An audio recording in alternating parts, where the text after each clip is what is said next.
How do you know if your teacher knows what the hell they're doing when presenting the Meisner technique? It's an important question to ask. You're about to make a huge commitment, time, energy, and money. And you want to make sure that the person presenting the information knows what the hell they're doing. How do you know? What should be the criteria? Now, I've talked about this before, but I keep getting asked it all the time, so I thought a refresher on this would be a good one.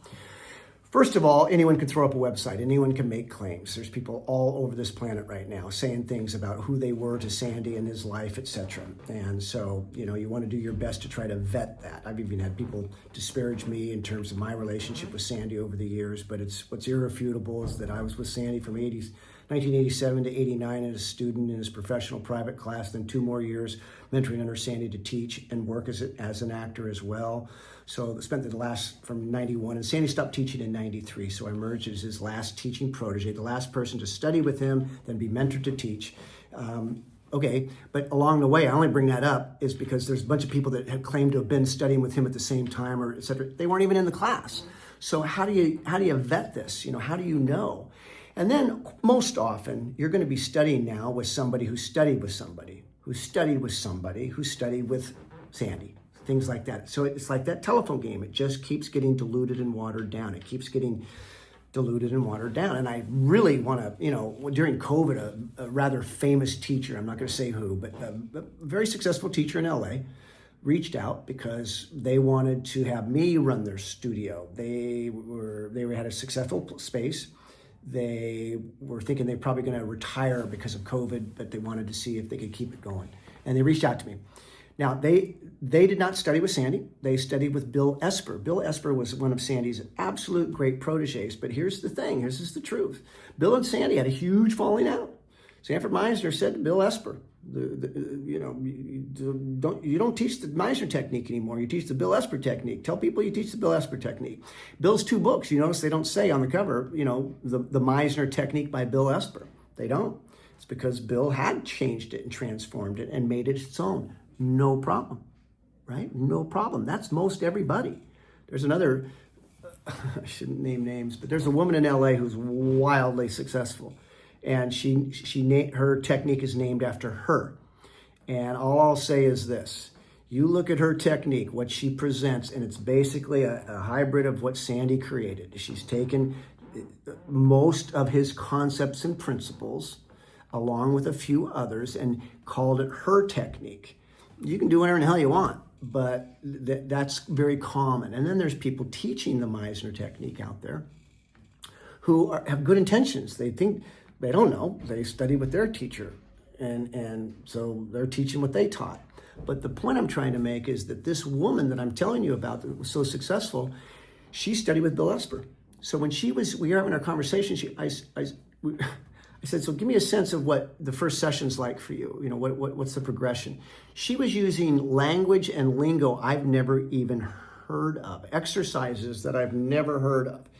And I wanted to be diplomatic. I knew I wasn't going to accept the opportunity. I have my own studio to run.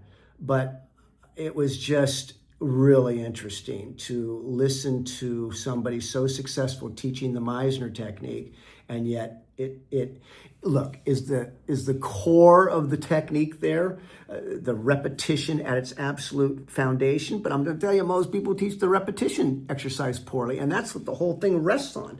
The first several weeks of the repetition, we have several videos on this, check them out, talk about the biggest mistake that's out there, consistently mistaught, and what it's really supposed to be about. And this comes straight from Sandy. This is one branch removed from Sanford Meisner. In the show notes below, I'll share with you a link. This wonderful teacher out of Paris, Octave. He runs the Meisner Paris, or Paris Meisner Studio. He's a really good man with wonderful intentions. He did not study with Sandy, but in his desire to get to the truth of the lineage and of who's real and legit and who isn't, he interviewed me for a good hour plus. So we'll share that link with you. So you can, there's a lot more in detail. But I want to help you. You're in Australia, you're in England, you're in Ireland, you're in Kentucky, where in the hell it is. And you're trying to figure out, should I study with this teacher? Are they any good? most of all, what you're looking for is somebody that is compassionate, no ego. It's not about them. It's about being of service of the material and your dream. Yes, knowledge of the technique, it would be ideal. Part of the lineage, a pure part of the lineage would be wonderful. I have former students of mine now teaching, and they're good. They're also one branch from this source. Yeah. The other thing I want to stress, especially in more markets like New York or LA, because again, everyone's teaching Meisner. I'm doing that because I went and gave a talk at a university one time, and the guy goes, I was lost in the hallway. And he goes, can I help you? And I said, yeah, I'm here to give a talk. I'm looking for a theater class. Oh, what's the talk on? And I go, on Sanford Meisner. And he goes, oh, yeah, I was going to teach Meisner, but everybody's doing it. And I didn't say anything, but I'm like, yeah, no, I've noticed that. So in where you have a choice, where there's several Meisner programs and you have to decide which one, certainly meet with them. Audit if you can. Sandy did not allow auditing in classes, and I agree completely. It's too personal. You can't just have strangers walking in the room deep into the journey. The first 2 classes you can audit. After that, there's no auditing allowed at our studio. It's not that we're trying to be hide anything. It's for the very reasons. It's to protect the security and trust and integrity of the room for the people that are paying tuition and laying it all out there and being vulnerable. So yeah, no auditors after that. At our studio, we have a whole online, anyone that's interested in studying with us, we share a lot of videos and teachings so that they can virtually audit and get a real taste of what the experience is about, right? So what do? If you can't, if you can audit, if they'll let you in, then audit, okay. And see what you think and talk to the students during the break before and after. Now, if they are students there, they're probably going to tell you that it's really wonderful. But then, of course, social media, the good, the bad, the ugly of it, but the social media and the reviews are a wonderful way of, vetting a teacher. But I can tell you as well, we're blessed. We have tremendous reviews for our studio. We do. The few negative ones, one was done by a former student who, anyway, I'll spare it. But there's just a lot of people out there that can say whatever they want, and you don't know the full story. Welcome to the Wild West of reviews and Yelp and all that stuff. So use it, but don't hold it as the gospel. Trust yourself is really what I'm trying to say. Have you be the decider. By meeting with them and trusting your gut. And just because they're the most expensive or the most famous or whatever, doesn't mean necessarily that they're the best, and certainly not the best for you. Maybe you're better with a teacher that's the opposite sex, same sex, no sexual preference, you know where I'm going, just whatever. If you have an option between teachers, just 2 things. Somebody that there's a lineage, there's a purity. They're not just read a bunch of books and watched a bunch of videos. They actually know what they're doing, A. B, that they really, you could get a real sense the purity of their intention and of their purpose of doing this. So no ego. And then the final thing, just simply trusting your gut. That would be my best advice of all in trying to find your teacher of the Meisner technique, okay? I hope this helps.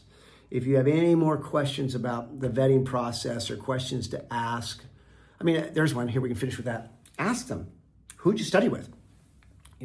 What are your qualifications to teach? Who taught you? And who they study with? I'm trying to get to the pure of the source as possible. I'd love to know that. Sandy, when he was alive, once said, just because, he goes, every time the rent's due, there's 1,000 actors who call themselves acting teachers. And he goes, and I can't tell you how many run around and claim they studied with me. And just because you did study with me doesn't mean you're qualified to teach. And boy, I know that firsthand. Being a student in Sandy's class for 2 years, hell, I left there. I left there so confused and overwhelmed and excited, and I had so much. I was at the beginning of all this, so that then to mentor with him again on a whole nother level, working one-on-one privately to learn how to teach and apply the technique as an actor as well. Oh my God! And I think that's one other last. Let me finish with that. Ideally, This is important to Sandy, and I know why. Sandy said to me, don't start teaching right away. You can teach, you can help, but don't turn it into a job in any way, shape, or form until you build your career first as an actor. Apply the technique. Don't be a professional student, now teacher. Don't go from the class into teaching, straight into it. Build a career. Do something. You know, those who can do, those who can't teach, that old saying. Sandy believed that to be true. He believed that it was important to apply the technique, and that is critical. So it's not the deal killer, but I know for a fact that one of the great strengths I bring to our students at our studio is the fact that I'm first and foremost an actor. That's how I make my living. That's what I do for over 38 years because of Sandy's genius. And so I have to fly the plane. I have to apply the technique constantly. Okay? I hope this helps. If you have more questions, just reach out and I will answer them, okay? All right, I'll see you soon. Thank you again for your time.